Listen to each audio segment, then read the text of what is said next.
The train whistle shrieked across the valley, a scream of steam against the bright morning. Down on the wooden platform, the brides filed out one by one. Ribbons fluttered. Satin hems swept across the boards. The whole town of Dustin pressed close, hungry to see which rancher would claim which girl. Laughter and gossip buzzed in the air like flies over sugar. But at the very end of the line, there she was, the girl no one wanted. Her dress was plain as a sack, her shoulders bowed from weeks of being the town's favorite joke. A sharp wind caught her thin veil, and some boy from the crowd, feeling brave, darted forward.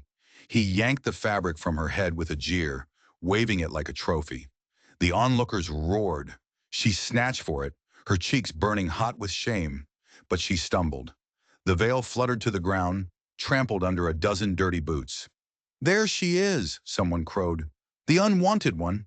The shame of the line." She stood there trembling, her hands knotted together, her eyes fixed on the filthy boards. The other brides pulled their skirts away, like her disgrace was a disease they could catch.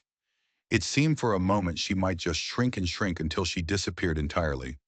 But then the noise changed. The laughter died. A low murmur rippled through the crowd, like wind stirring dry grass. Heads turned, and then everyone saw him. He was moving along the line of brides, his steps quiet but heavy. A Lakota warrior, tall and broad-shouldered, his braids tied neat against a leather vest. His eyes were dark, unreadable pools of silence. The brides preened. They fluttered their lashes and smiled their sweetest smiles. Each one prayed his gaze would land on her. He did not pause. He did not even look. One by one, he passed them. The prettiest girl in the county, the rancher's daughter with a fat dowry, the girl with hair like spun gold. He passed them all without a word, without a glance. He walked until he reached the end of the line. He walked until he stood before the girl with the torn veil still lying in the dirt. The crowd held its breath. A gasp broke from a dozen throats. The warrior stopped. His shadow fell over her, long and dark. She looked up at him, startled, her lips parted but no sound coming out. He bent down, his movements slow and deliberate. He lifted the veil from the ground. He shook the dust from it with careful hands, and he placed it gently back in hers. The gasps turned to shocked whispers. "Why her?" a woman muttered. "He passed them all for the unwanted one," a man barked in disbelief. The warrior's gaze never left her face. In that stillness, she felt something fierce and steady settle in her chest, a shield against the storm of ridicule. He extended his hand. It was a silent gesture that carried more weight than any speech. Her heart pounded against her ribs, a wild drum of disbelief. But she placed her trembling fingers in his. The murmurs swelled into outrage. "He mocks us all," a rival rancher's voice rang out, "choosing shame over beauty." But the warrior didn't answer them. He just turned, her hand held firmly in his, and began to walk. He led her away from the line, and the crowd parted before them in stunned, angry silence. The whispers followed like snapping dogs. As his stride carried them away, the last sound she heard was the sharp hiss of a woman's voice. "Unwanted she may be, but now she is his." The platform buzzed like a hive someone had kicked. Her hand trembled in his, but his grip was firm, as if pouring strength right into her bones. The line of brides had broken into chaos, their pretty faces pinched with outrage or stretched wide with disbelief. "He walked past all of us," someone muttered, "and chose the shame." Another voice, sharp with envy, cut through the noise. "Does he think himself a king, to spit on the finest and claim the scraps?" Men who had eyed him with weary respect now let their pride curdle into pure anger. A rancher with a face like cured leather barked, "You dishonor our women, warrior. Dustin won't forget this." Still he did not answer. His steps were measured, his hand steady on hers. Their words slid off him like rain on stone. She kept her eyes low, the trampled veil pressed to her chest. Shame and a wild, terrifying wonder battled inside her. Finally her lips parted, and she whispered a question so quiet it was almost lost to the wind. "Why me?" He glanced down at her. His expression was calm, a mask she couldn't read. But his voice, when it came, was deep and certain. Because they did not see you. He paused, his gaze meeting hers. I did. The words struck her heart like a spark hitting dry tinder. A tiny warmth ignited, even as the crowd's ridicule grew sharper. A boy from the mercantile hurled the insult that had followed her for years. Unwanted bride. He can have her. Laughter chased the words like wildfire, cruel and shrill. She flinched, the sound a physical blow. But the warrior stopped. He turned slowly, deliberately, to face them all. His gaze swept over the crowd, and a ripple of silence spread outwards from him. The laughter died on their lips. He said nothing. He just let his presence, his silent power, weigh on them. His hand tightened on hers, a simple, solid reminder. You are not alone. Then he turned back and guided her forward again. Each step a quiet act of defiance against the chorus of hate snapping at their heels. At the end of the street, a horse was tethered to a post. It tossed its head, sensing the tension in the air. The warrior lifted her with startling ease, settling her onto the saddle before mounting behind her. His arm came around her waist, a protective band of muscle and leather. Gas rose again from the street, scandal mixed with a strange fascination. The sight of her, the unwanted one, seated before him like a queen, would be burned into their memories. He'll regret it, a woman hissed from a doorway. Beauty wasted on shame. But another voice, softer, almost awed, muttered, She doesn't look unwanted now. The horse moved, its hooves striking sparks against the frozen road. The town of Dustin faded behind them, but the weight of its eyes followed them out onto the open prairie. She held the veil tight, her mind a storm of fear and disbelief. But beneath it all, a tiny flicker of something she hadn't felt in years sparked to life. Hope. The warrior rode in silence, his chest a solid wall against her back, his breath steady. It felt as if nothing in the world could touch them. But she knew better. The crowd's fury wasn't finished. Humiliation, once stirred, never rests until it strikes again. As the wind whipped past, she whispered into the cold air, They will come for us. He answered without hesitation, his voice quiet, but made of iron. Let them. You are not unwanted, not while I breathe. By the time they reached the small cabin at the edge of the cottonwoods, her hands ached from clutching the torn veil. It felt like the only thing holding her together. He dismounted with an easy grace, then lifted her down, his strength steadying her shaking knees. The cabin was plain but solid, smoke curling from a stone chimney. It was a life carved from silence, not splendor. A fresh pang of fear hit her. Was this her home now? A place where the whispers from town would follow her forever? Inside, a fire snapped brightly. He set a pot of water to warm without a word, moving with a quiet rhythm that asked for no ceremony. She sat at the small table and spread the veil across her lap. Its edge was frayed, stained with the dirt of the platform. The sight of it brought fresh tears to her eyes.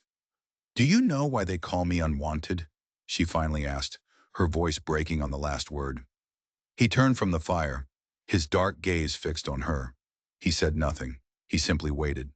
She swallowed the lump in her throat. Because I was promised once, to a man from Dustin, but his eye wandered to another, prettier girl. He said I was too plain, too small, too weak to be his wife. The shame rose fresh and hot with the telling. He cast me aside and the whole town laughed. Ever since then, I've been the girl no one chose. Her fingers twisted in the ruined fabric. That veil, it was meant to hide me, to make me less of a spectacle. But today they ripped it off, and I thought I would die from their laughter. The warrior crossed the room in 3 long strides and crouched beside her chair. His eyes were level with hers now. His voice was low, steady, a weight that seemed to settle her trembling heart. A veil cannot hide dignity. They mocked because they are blind, not because you are plain. He reached out and touched the fabric lightly, his callous thumb brushing the frayed edge. This is not shame. He looked straight into her eyes. It is proof you endured. She blinked, startled. The word was foreign after years of mockery. Proof? He nodded once. A sharp, certain movement. You stood. You still stand. For the first time, she looked at the veil differently. It wasn't just a symbol of rejection. It was something that had weathered the storm of cruelty right alongside her. The fire cracked and shadows danced on the walls. For a single heartbeat, she felt almost safe. But the moment shattered. Hoofbeats thundered past the cabin, and angry voices carried through the dark. She froze, clutching the veil tighter. The warrior's jaw hardened into a line of granite. He strode to the door, peering out into the night before shutting it with a firm thud that rattled the frame. "They watch," he said, his voice clipped. "Hale's men." Vernon Hale, the most powerful rancher in the territory. Fear flooded her, the echo of the town's laughter still raw in her ears. She whispered, "I cannot bear to have it torn again." He turned back to her, and his expression was something fierce and calm all at once. "Then they will find my hand between theirs and you." She trembled, her heart racing, but when she looked at him, she saw no doubt. Only the iron certainty of a man who had made his choice and would not be moved. And she knew with a sudden, shocking clarity that this was only the beginning. It wasn't just about a veil anymore. She had been cast aside by one man, and now she was chosen by another. But what she hadn't told him, what she hadn't dared to speak aloud, was the name of the man who had first called her unwanted. The man who had started it all. The man whose riders were now circling their cabin like wolves. Vernon Hale. 2 days later, the town square swelled with noise. Wagons were lined up tight. Folks were gathered for market day. But the talk wasn't about the price of grain. Every eye in Dustin turned when the Lakota warrior rode in with her seated before him. The torn veil was folded neatly in her lap. Whispers buzzed like angry hornets. Women clutched their shawls tighter. Men sneered as if his choice was a personal insult to each and every one of them. "There she is, the unwanted," someone muttered loud enough to hear. "And look at him, parading her like a prize." She felt the heat of their stares, a physical weight burning through her dress. Her fingers gripped the veil until her knuckles turned white. But the warrior, Elias Red Feather, dismounted calm and sure. He lifted her down with a steadiness that made the crowd falter, then placed her hand on his arm. He walked toward the mercantile stalls, his stride unhurried, as if daring any man to stand in his path. A group of ranchers near the well leaned close, their laughter sharp and ugly. "He passed 20 beauties for a cast-off," one of them spat. "Lakota pride or Lakota folly?" Another smirked. "Maybe he took her because no white man would." The words cut deep, and shame pressed down on her chest. Her head started to bow, but before it could, Elias stopped. He turned his gaze on the ranchers. A heavy silence fell as he stood there, his eyes as hard as river stones, until one by one, they looked away. Their bravado crumbled under the force of his calm defiance. He said nothing, yet the quiet he left behind spoke louder than their insults. She drew a shaky breath, her heart steadying. But the reprieve was short. Vernon Hale stepped out of the mercantile. His broad hat was tipped low, his smile as sharp as a shard of glass. "Well now," he drawled, his voice carrying across the square, "the unwanted bride walks proud at last." His eyes glinted with malice. But pride borrowed from another man's shadow won't keep for long. The crowd tittered, eager for a spectacle. This was the man who had cast her aside in the first place, the man who had branded her. She stiffened, clutching the veil to her chest like a shield. Elias placed a hand over hers, his voice steady and deep. "Her shadow is her own. Mine only shields it." Hale's eyes narrowed, his own pride pricked. He took a step closer, his voice rising for all to hear. "What kind of man parades shame as honor? You shame this town, warrior. You shame us all by picking up what I threw away." There it was, the truth laid bare for everyone to see. Murmurs of agreement rippled through the crowd. Elias's gaze did not waver. "I passed the brides because I did not seek vanity. I sought truth, and I found it in the one you cast aside." His words hung in the cold air, silencing even those eager to mock. But Hale's sneer only deepened. He looked from Elias to her, his eyes lingering on the fabric in her hands. "Then we'll see if truth keeps you," he hissed, "when that veil falls again." The threat slithered into her bones. Fear tightened her throat. The veil in her hands felt like a chain, fragile and frayed. She knew this confrontation wasn't over. It was a promise. Hale would tear it again. And when he did, She wondered if the warrior who had chosen her against the world could hold the weight of her shame a second time. The storm broke sooner than she feared. That Sunday, the townsfolk gathered outside the church, their bonnets and hats bobbing like corks on a wave. Hymns spilled faintly from the open doors. But most eyes were not on God. They were on her. She stood at the edge of the crowd beside Elias, the torn veil pinned carefully into her hair. Her fingers were tight around its frayed edge, a nervous habit she couldn't break. Vernon Hale strode forward, his boots crunching on the gravel. His voice boomed, drowning out the music. "Look at her!" he shouted, sweeping his arm toward her as if presenting a freak at a carnival. Dustin's unwanted bride, hiding behind a scrap of cloth that can't change what she is. Laughter erupted, cruel and eager, and before she could even step back, he lunged. He snatched the veil from her head in one violent, ripping tug. Gasps tore through the crowd. Women covered their mouths. Men craned their necks, hungry to see her shame laid bare once more. She froze, the cold winter air burning her scalp. Tears sprang to her eyes as the veil dangled from Hale's fist, his grin as sharp as a blade. "See?" he crowed to the crowd. "Nothing here worth a warrior's pride. Plain as mud, weak as water. He mocks us all by claiming her." The crowd roared with laughter. Some of them clapped. Her knees buckled beneath the weight of it all, the memory of every whispered insult, every pointed finger, rushing back like a black flood. But before she could fall, Elias moved. His hand shot out, catching her arm, steadying her. Then he stepped forward. His shadow cut across Hale like a drawn knife. His voice rang out, deep and fierce, echoing against the church walls. "You shame yourselves, not her." The laughter faltered. An uneasy ripple went through the crowd. But Hale just sneered, shaking the veil high. "A man who chooses the unwanted cannot speak of shame." Elias's gaze burned, and in one swift, shocking motion, he struck. His fist connected with Hale's hand, knocking the veil from his grasp. It fluttered to the dirt. A collective gasp rippled through the onlookers as they stumbled back. Total silence fell. He bent, lifted the veil, and placed it back into her trembling hands. His touch was firm, his eyes locked on hers. "You are not unwanted," he said, his voice low but carrying to every corner of the churchyard. "You are mine because you are worthy." Murmurs broke out, a mix of scoffing and awe. Hale's face darkened, his pride cut raw in front of the entire town. "You'll regret this, warrior," he spat, his voice thick with venom. "She will drag you down." Elias stepped closer, his voice dropping to a quiet rumble, heavy as thunder.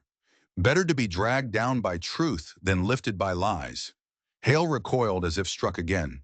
Fury twisted his face, but the crowd's stunned silence left him no victory. He turned on his heel and stormed away, his men scrambling after him. His threat hung sharp and poisonous in the air. She clutched the veil to her chest, tears spilling down her cheeks. But they weren't tears of shame anymore. They were tears for being defended so boldly, so completely.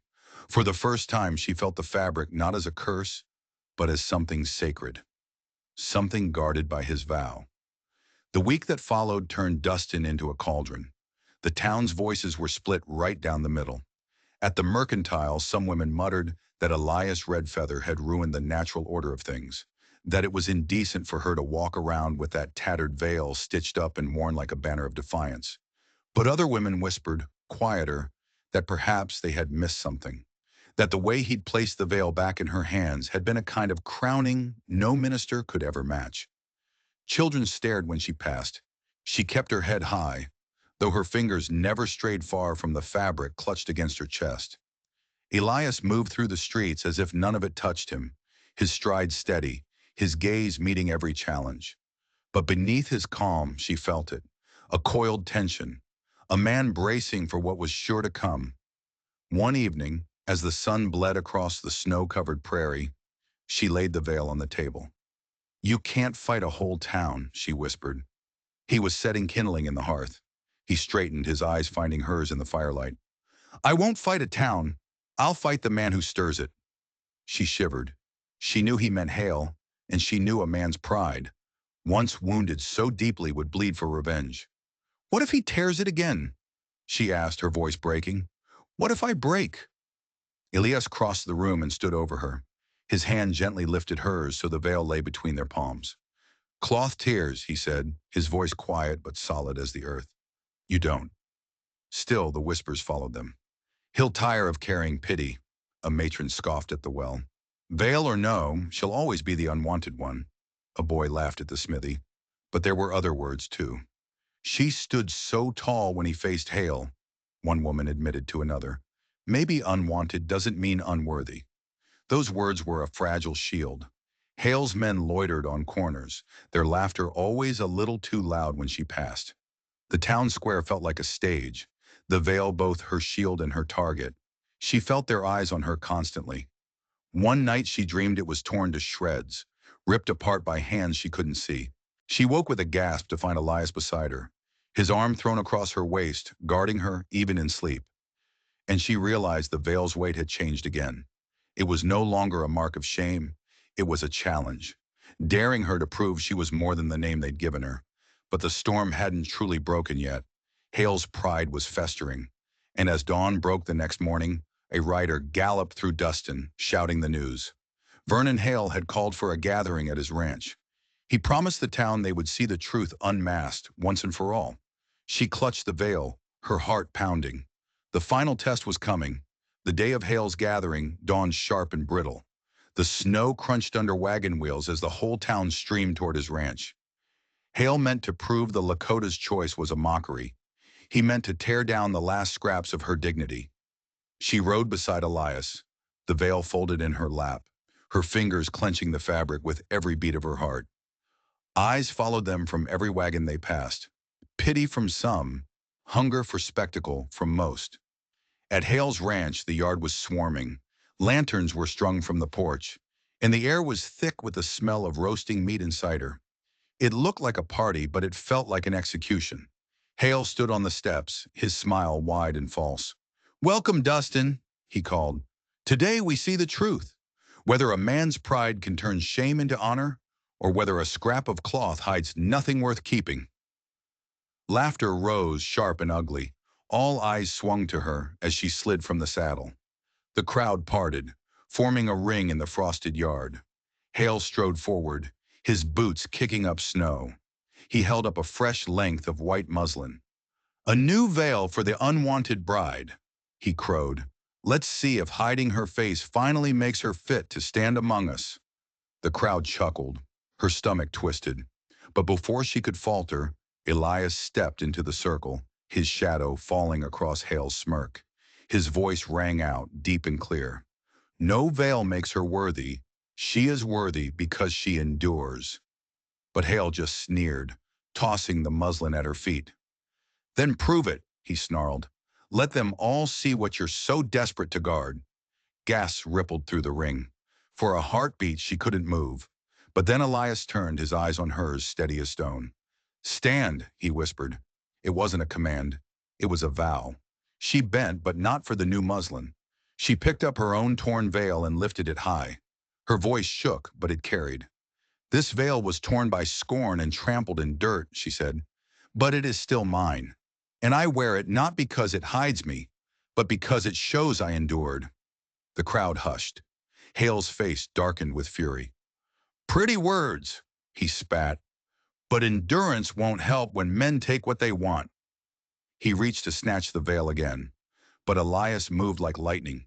His hand shot out, gripping Hale's wrist in a band of iron. The air crackled with tension. Elias's voice dropped low, fierce enough to chill the blood.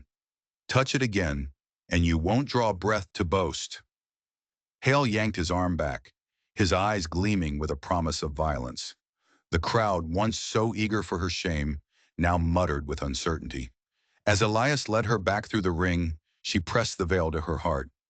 This wasn't the end. Hale would strike again, and next time, it wouldn't be with words. But as they rode away, Elias leaned close, his voice a low rumble only she could hear.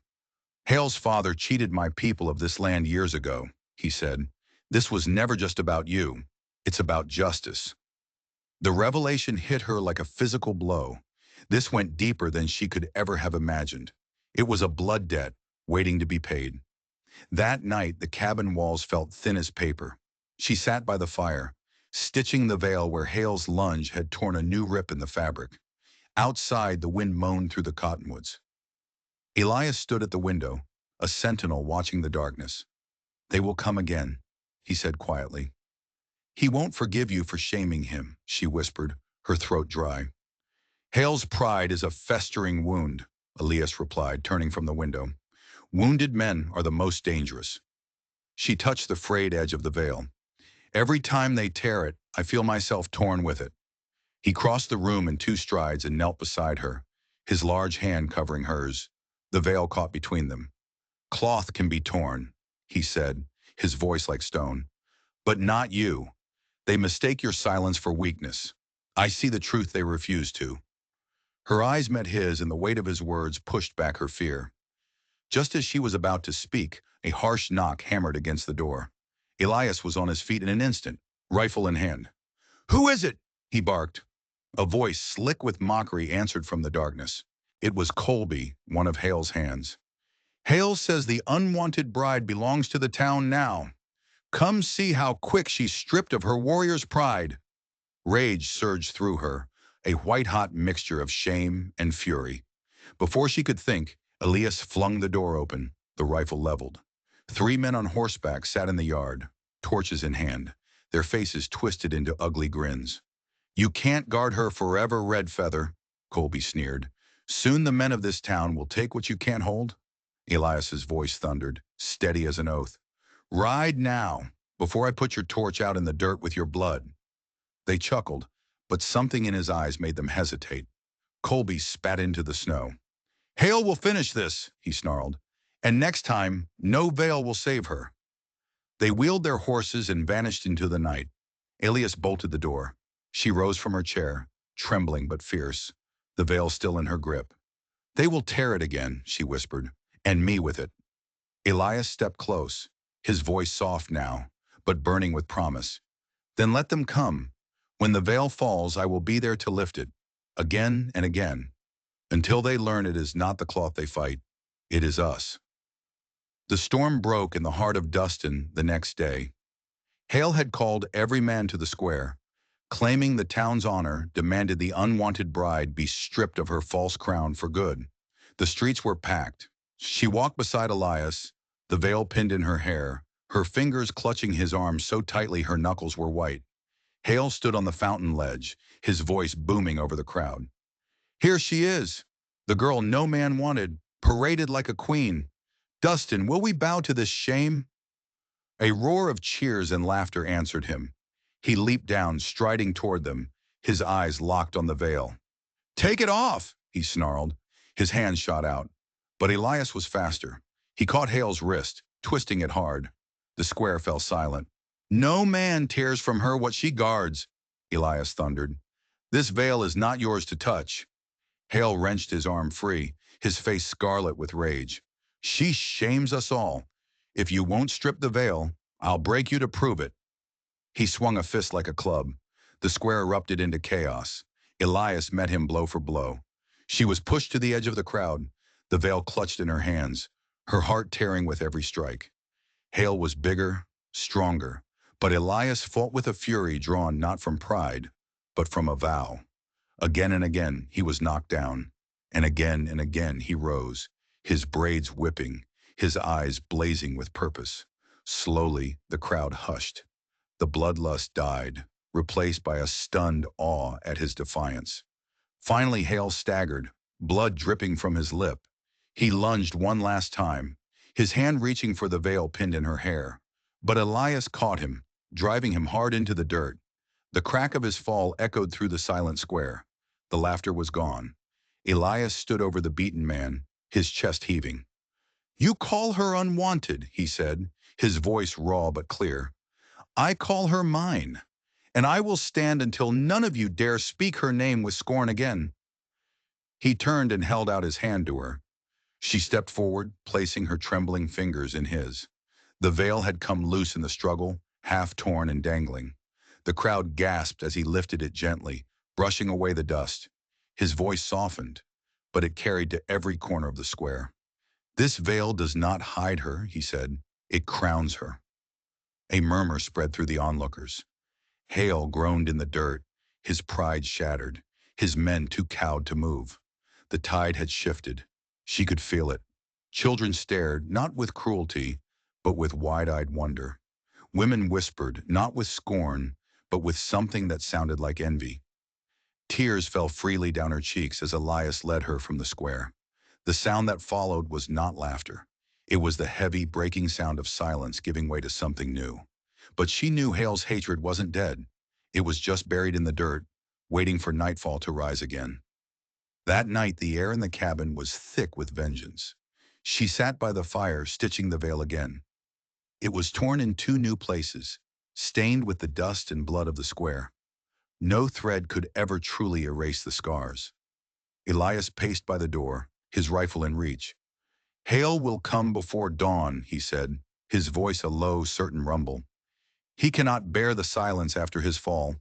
She swallowed, the needle pausing in her hand. "If he tears it again," she whispered, "I don't know if I can stand." Elias knelt before her, his large hand closing over the veil, stilling her trembling fingers. "Then let him tear it," he said. "Each time he does, I will lift it higher. Shame only lives if they speak louder than truth." Before she could answer, the sound came. Hoofbeats in the dark, torches flaring between the cottonwoods. Men's voices, sharp with hate. Vernon Hale's voice thundered, ragged with fury.